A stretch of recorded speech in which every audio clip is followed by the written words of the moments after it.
Oh, hey, this is Moyuk and welcome to Moyuk in Sweden. So, as you can see, the topic it is why Swedes value privacy, why privacy is so important, and why you should not invade others' personal space here in Sweden.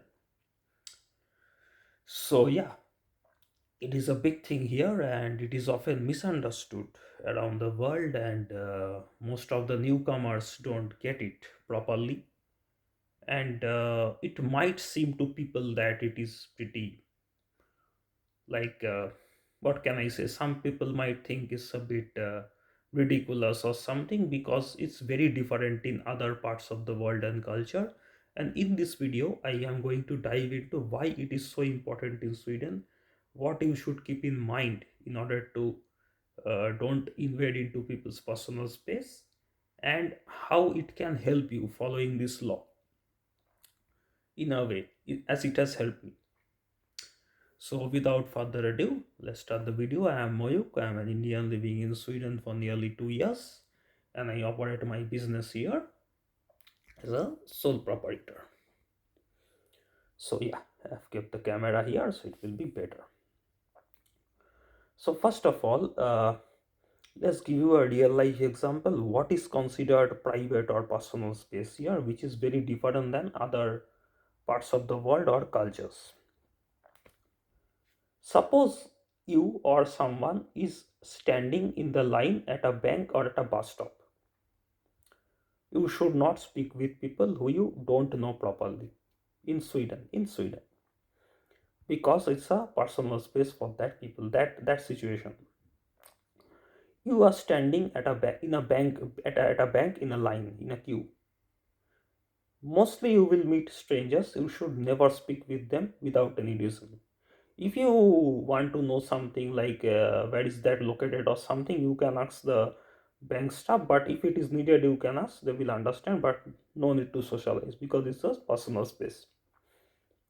If you are in the bus or at a pendeltåg, mostly you will see people with airpods or earphones in their ears and looking into the phone, and I also do that. Some people might have noticed to live around here because that's their personal space.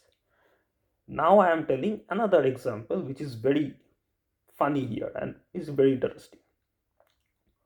If you are in a bus or in a pendeltåg, in pendeltåg there are mostly not so spaces, but in a bus it is not crowded. Lot of spaces are there, and if any person sits beside you, there are a lot of spaces. You are sitting beside the window, and someone sits beside you. You will understand he or she is not a Swedish.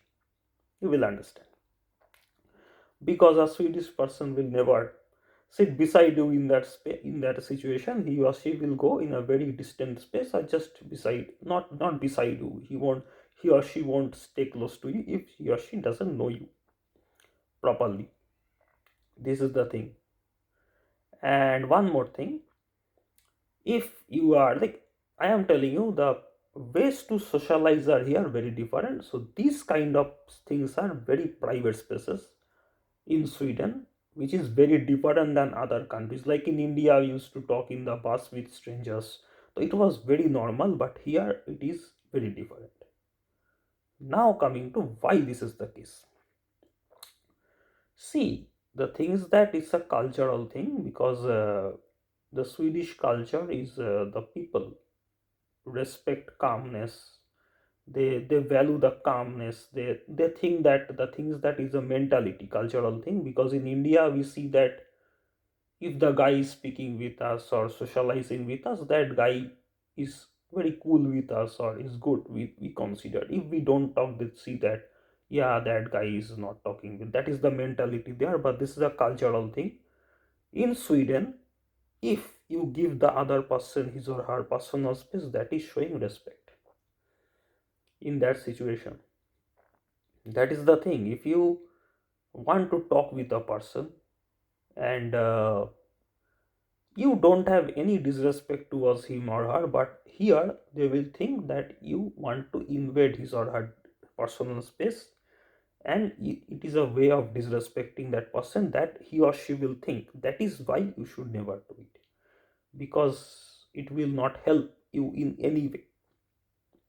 So these are some cultural things. So these things I understood way early, because in India I did some research and all, and I never did those things here. So I was lucky, or I did my research before coming here 2 years ago. Anyway, so this is the thing. These are the different things, personal spaces or private spaces in Sweden, and why they, how it is very different. Now coming to some things you should do if you are operating a business or work, or you are at a volunteership. Now first of all I will dive into work and business, then I will come to volunteership. Now work I will say, because I have not worked here, I am a business or a volunteer, but I can relate to this because it's pretty similar, I think. So in work you will meet with colleagues, and if you can speak Swedish you can socialize with them, but I can tell you socializing takes time here. You can build good rapport with your immediate senior, because that person will be working with you more. So if you know Swedish, you can build a good rapport with him or her.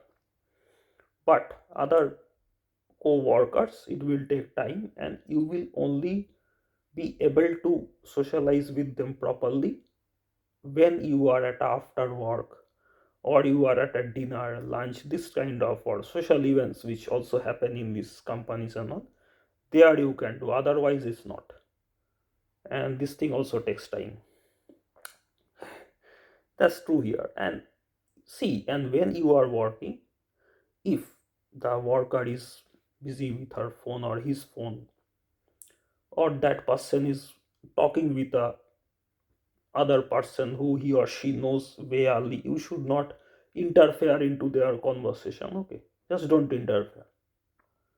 Because in India I have seen people, like we are talking, someone else comes into in between. Yeah, yeah, that happened, this happened. Never do this here, it's pretty disrespectful. I never liked that in India, and I love this thing here, like people mind their own business, it is very good thing.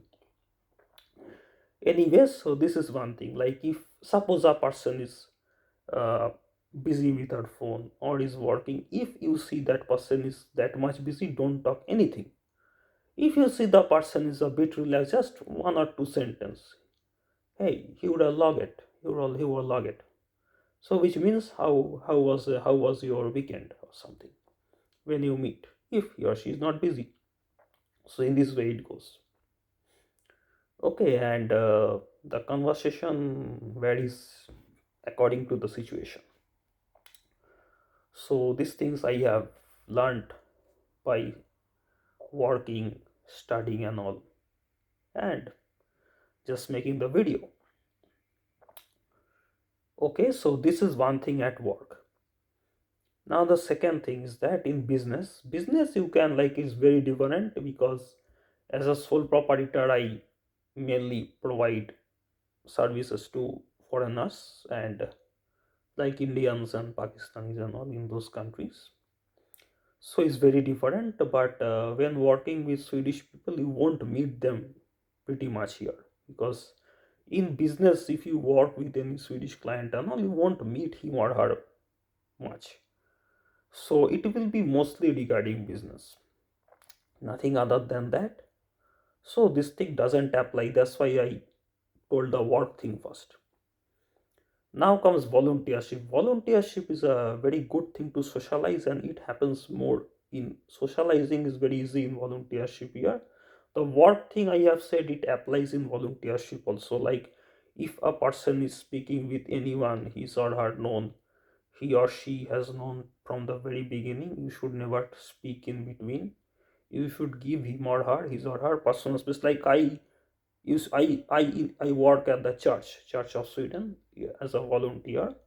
So I listen to songs there, Indian, Hindi, Bengali songs in my earpod, or sometimes when I am very much in my tempo, work tempo, I play it loud, but nobody disturbs me, I have seen, and that is very good thing. Like they know it's my personal space. When I am speaking with my mom, On phone I speak sometimes, nobody does anything, and I also show that respect. That is respect.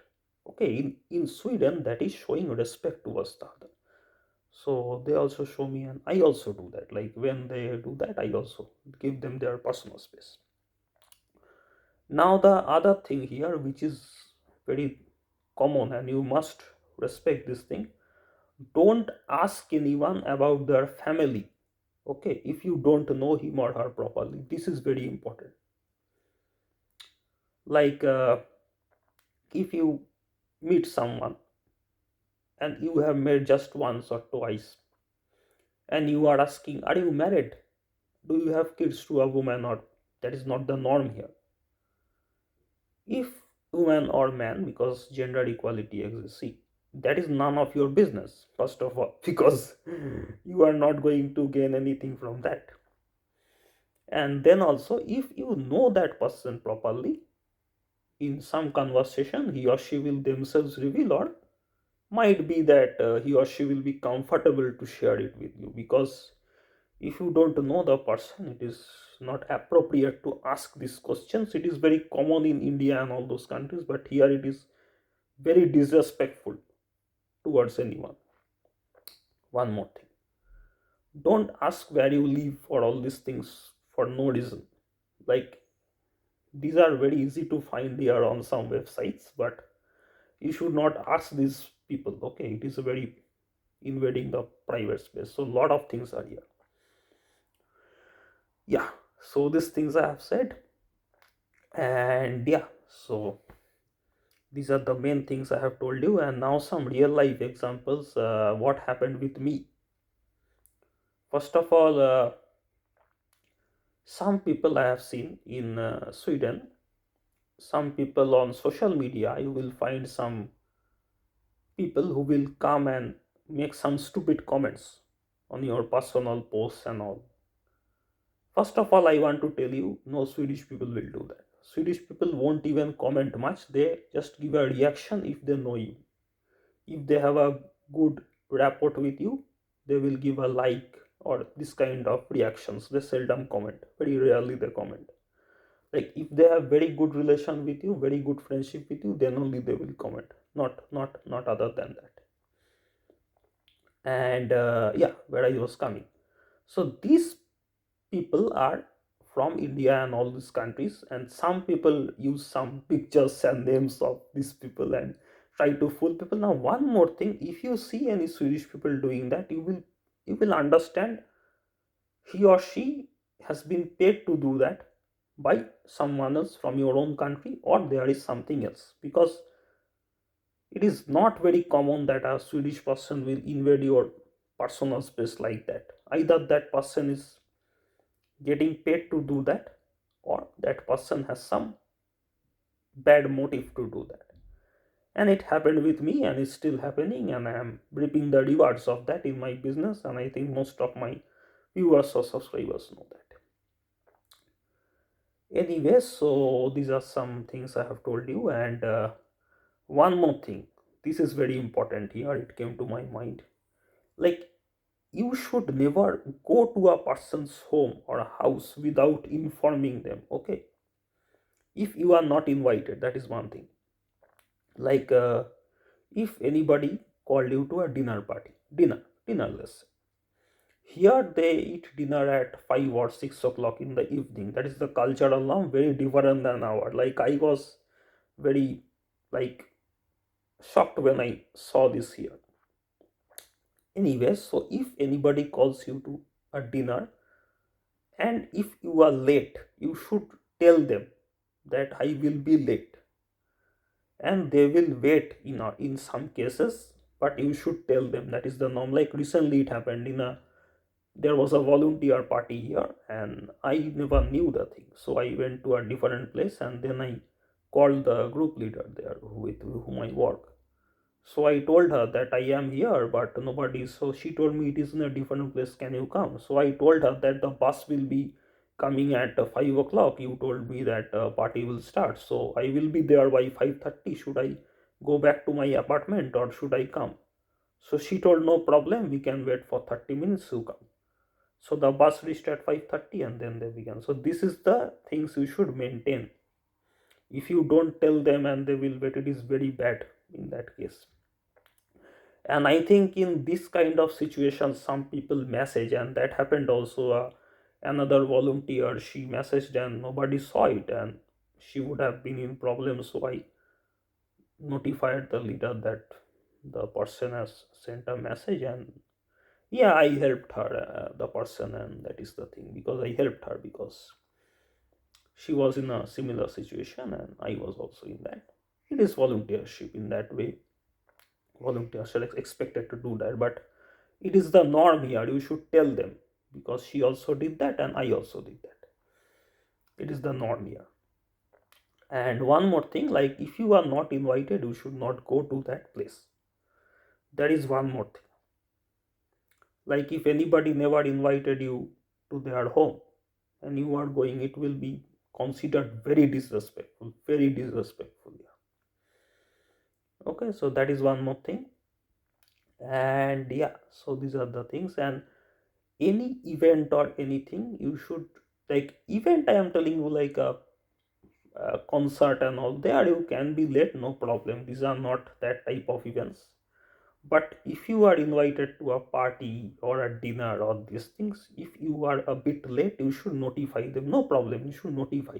If you are doing a course, this thing happened with me much, because I did some courses at the church, but at that time I was working a lot and sometimes I slept, and I forgot to tell the priest there that I will not be going. So this thing happened with me.